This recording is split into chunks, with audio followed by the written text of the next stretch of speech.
Hello students, welcome to RS chemistry.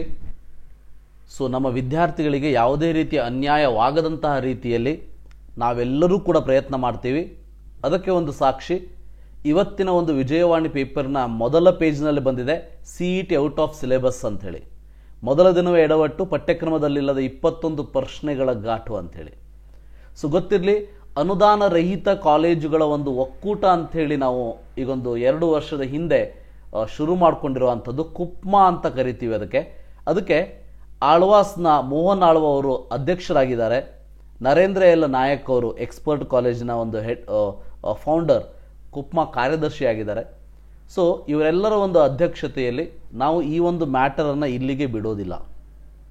So ಗೊತ್ತಿರಲಿ, very important ಅಂತಂದರೆ ವಿದ್ಯಾರ್ಥಿಗಳು ಇಷ್ಟು ದಿನ ಏನು ಓದ್ಕೊಂಡು ಬಂದಿದ್ದಾರೆ, ಸೊ ಅವರಿಗೆ ಮೊದಲೇ ಏನಾದರೂ ಸಿಲೆಬಸ್ ಇದು ಇರ್ತದ ಅಂತ ಗೊತ್ತಿದ್ದರೆ definitely they could have prepare for that. ಯಾಕಂದರೆ ಓದೋದಕ್ಕಂತಲೇ ಇದ್ದವರು ಅವರು.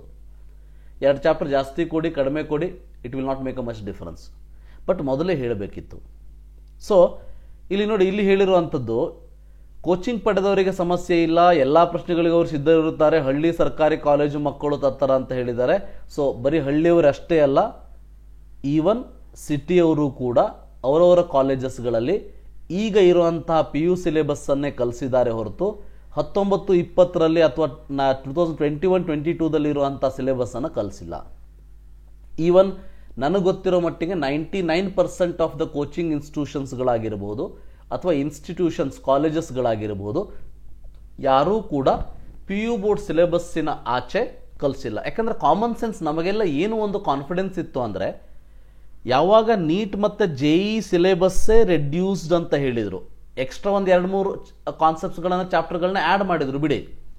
ಆದರೆ ಅವರೇ ಯಾವಾಗ ರೆಡ್ಯೂಸ್ ಮಾಡಿದ್ದಾರೆ, ಸೊ KE ಅವರು ಆಟೋಮೆಟಿಕಲಿ PU ಬೋರ್ಡಿಗೆ ಸಂಬಂಧಪಟ್ಟವರು ಅಂತ ಅಂದಮೇಲೆ ರೆಡ್ಯೂಸ್ ಮಾಡೇ ಮಾಡ್ತಾರೆ ಅನ್ನೋ ಒಂದು 100% ಕಾನ್ಫಿಡೆನ್ಸ್ ನಮಗೆ KE ಅವರ ಮೇಲೆ ಇತ್ತು. ಆದರೆ ನಿನ್ನೆ ಒಂದು ಎಕ್ಸಾಮಿನೇಷನ್ ಮತ್ತು ಇವತ್ತು ನಡೆದಂತಹ ಎಕ್ಸಾಮಿನೇಷನ್, ಇದೊಂದು ವಿಡಿಯೋವನ್ನು ನೀವು ಎಕ್ಸಾಮ್ ಮುಗಿದ ಮೇಲೆ ನೋಡಿದರೆ ಅಥವಾ ಈಗ ನೋಡ್ತಾ ಇದ್ದರೆ, ಈಗ ಇವತ್ತು ನಡೆಯುವಂಥ ಎಕ್ಸಾಮಿನೇಷನಲ್ಲೂ ಕೂಡ ಈ ರೀತಿಯ ಕ್ವಶನ್ಗಳು ಬಂದೇ ಬರ್ತದೆ, 100% ಬರ್ತದೆ. ಬಟ್ ಅದಕ್ಕೆ ವರಿ ಮಾಡ್ಕೊಳ್ಳುವಂಥ ಅವಶ್ಯಕತೆ ಇಲ್ಲ. ಯಾಕಂತಂದರೆ ಅದಕ್ಕೊಂದು ಸೊಲ್ಯೂಷನನ್ನು, ಎಲ್ಲರಿಗೂ ಸಾಧ್ಯವಾಗುವಂಥ ರೀತಿಯಲ್ಲಿ ಸೊಲ್ಯೂಷನನ್ನು ತಂದೇ ತರ್ತಾರೆ. Don't worry about that. So ಜೀವಶಾಸ್ತ್ರದ 10, ಗಣಿತದ 11 ಅಂತ ಹೇಳಿದ್ದಾರೆ. ಸೊ ನನಗೆ ಬಂದಂಥ ನಮ್ಮ ಕಲಿಗಳು ಹೇಳಿದ ಪ್ರಕಾರ ಗಣಿತ ಒಂದು 14 ಕ್ವಶನ್ ತನಕ ಈ ರೀತಿ ಇತ್ತು ಅಂಥೇಳಿ. ಬಟ್ ರಮ್ಯಾ ಅವರು ಏನು ಹೇಳ್ತಾರೆ, KE ಕಾರ್ಯನಿರ್ವಾಹಕ ನಿರ್ದೇಶಕಿಯವರಂದರೆ, ಪಠ್ಯವ್ಯಾಪ್ತಿ ಹೊರಗಿನ ಪ್ರಶ್ನೆಗಳಿದ್ದರೆ ಆಕ್ಷೇಪಣೆ ಸಲ್ಲಿಸಬಹುದು, ವಿಷಯ ತಜ್ಞರ ತಂಡ ಪರಿಶೀಲಿಸಿ ಸೂಕ್ತ ಕ್ರಮ ಕೈಗೊಳ್ಳಲಿದೆ. ಸೊ ವಿಷಯ ತಜ್ಞರ ತಂಡವೇ ಈ ಒಂದು ಕ್ವಶನ್ ಪೇಪರ್ನ ಪ್ರಿಪೇರ್ ಮಾಡಿರುವಂಥದ್ದು. ಈಗ ನಾವೇನಾದರೂ ಇದು ಸಿಲೆಬಸ್ ಔಟ್ ಆಫ್ ಸಿಲೆಬಸ್ ಇದೆ ಅಂತ ಅಂದರೆ ಅವರು ಅದನ್ನು ಕರೆಕ್ಷನ್ ಮಾಡ್ಕೊಳ್ತಾರಾ ಅನ್ನೋದು ಒಂದು ದೊಡ್ಡ ಡೌಟ್ ಇಲ್ಲಿ. ಹೌದು, ಇದಕ್ಕೆ ಯಾವಾಗ ಟೈಮ್ ಕೊಡ್ತಾರೆ? ಸೊ ಕೀ ಆನ್ಸರ್ಸ್ಗಳನ್ನ ರಿಲೀಸ್ ಮಾಡಿದ ಮೇಲೆ ಒಂದು ಲಿಂಕನ್ನು ಕೊಟ್ಬಿಟ್ಟು ಮಾಡ್ತಾರೆ. ಬಟ್ ನಾವು ಹಾಕಿರುವಂತಹ ಕೀ ಆನ್ಸರ್ಗಳಿಗೆ, ಆಕ್ಷೇಪಣೆಗಳಿಗೆ ಆನ್ಸರ್ಗಳು ನಿಮಗೆ ಸಿಗೋದಿಲ್ಲ. ಇಷ್ಟು ವರ್ಷದ ಒಂದು ಪರಿಸ್ಥಿತಿ ನಾನು ಹೇಳ್ತಾ ಇರುವಂಥದ್ದು. ಸೊ ಏನು ಮಾಡ್ತಾರೆ ಅಂದರೆ, ರಿಸಲ್ಟನ್ನು ಒಂದು ದಿವಸ ಫೈನ್ ಡೇ ಅನೌನ್ಸ್ ಮಾಡ್ತಾರೆ. ರಿಸಲ್ಟ್ ಅನೌನ್ಸ್ ಮಾಡೋದಕ್ಕೆ ಒಂದು 10 ನಿಮಿಷ 15 ನಿಮಿಷ ಮುಂಚೆ ಅಥವಾ ಅದಾದ ಮೇಲೆ KEಯ ಫೈನಲ್ ಕೀ ಆನ್ಸರ್ ನಿಮಗೆ ರಿಲೀಸ್ ಆಗ್ತದೆ. ಸೊ ಹಾಗಾದರೆ ಏನು ಉಪಯೋಗ? ಸೊ ರಿಸಲ್ಟ್ ಒಂದು ಸಾರಿ ರಿಲೀಸ್ ಆದಮೇಲೆ ಏನಾಗ್ತದೆ, ಅದಕ್ಕೆ ನಮಗೆ ನಮ್ಮ ಕ್ವಶನ್ನಿಗೆ ಆನ್ಸರ್ಗಳು, ನಮ್ಮ ಸಮಸ್ಯೆಗೆ ಪರಿಹಾರ KEಯವರ ರಿಸಲ್ಟ್ ಬರೋಕ್ಕಿಂತ ಮುಂಚೆನೇ ಬೇಕು. ರಿಸಲ್ಟ್ ಬಂದ ಮೇಲೆ ಅದಕ್ಕೆ ತಕ್ಕದಾದಂತಹ ಒಂದು ಹೇಳಿಕೆಯನ್ನು ಕೊಡೋ ಅವಶ್ಯಕತೆ ನಮಗೆ ಬೇಡ. ರೈಟ್? ಸೊ ಡೋಂಟ್ ವರಿ, ಎಲ್ಲರೂ ನಿಮ್ಮ ಜೊತೆ ಇದ್ದಾರೆ. ಇದು ಇಲ್ಲಿ ಓನ್ಲಿ ಕುಪ್ಮಾದವರು ಹೇಳಿರುವಂಥದ್ದು, ಬಟ್ ಎಲ್ಲ ಇನ್ಸ್ಟಿಟ್ಯೂಷನ್ಸ್ಗಳಿಂದನೂ ಕೂಡ ಒತ್ತಡ ಬರ್ತದೆ. ಸೊ ಡೆಫಿನೆಟ್ಲಿ ಎಲ್ಲ ಕಾಲೇಜಸ್ಗಳಿಂದನೂ ಕೂಡ ಒತ್ತಡ ಬರ್ತದೆ. KEಯವರು ಇದಕ್ಕೆ ಒಂದು ಸಮಾಧಾನಕರ ಉತ್ತರವನ್ನು ಕೊಡಲೇಬೇಕು, ಎಲ್ಲರಿಗೂ ಸಮಾಧಾನ ಆಗೋ ಹಾಗೆ. ರೈಟ್?